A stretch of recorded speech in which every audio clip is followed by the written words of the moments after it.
video, we are going to show you multiple good and bad examples of composition, as well as some techniques to keep in mind in order to achieve good photo quality.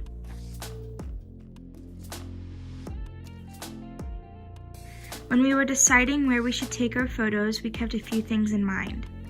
Lighting. Was the area well lit, and was the light artificial or natural? The elements of design. Were there any interesting shapes, colors, lines, etc. in the area? Middle ground, foreground, and background. What is going to be the subject, and is the background messy or cluttered? Dragon photo.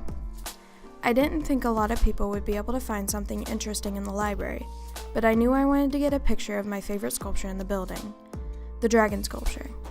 When taking the photo, I didn't know if I wanted it to be landscape or portrait. In order to get the most attention on the dragon, though, I ended up using a portrait style of taking the photo. I also tried to focus in on different areas of the dragon, the back end, the middle, and the front of it. Of course, the best looking ones are the ones that you can see the face of the dragon, with the rest blurred out.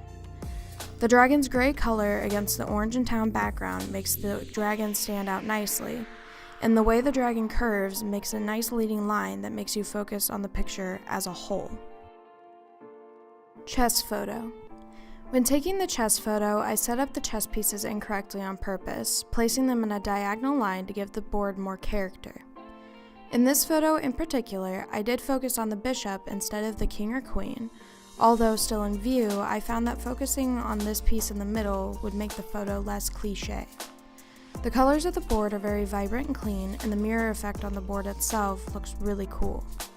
Though the background is kind of cluttered, if the background were trees or just the bookshelves, I think this photo would have come out a lot nicer. When deciding where would be a good place to take a photo, I considered many different options.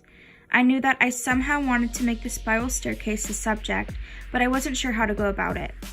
I started at the top of the staircase and aimed my camera towards the bottom of the staircase, but wasn't sure what my subject should be.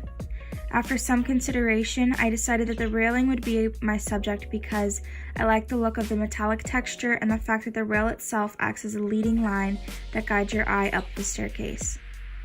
Still, the background was a little messy, so I decided to lower the aperture to make it out of focus. Walking into this area, I knew I wanted to take a picture of the skylight. The only problem was finding out how.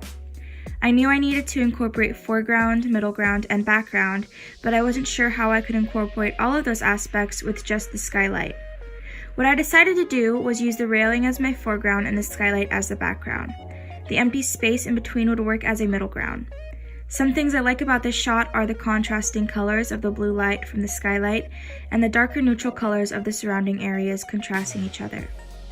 I also really like its converging lines of the skylight and repetition of half-circle shapes throughout the picture.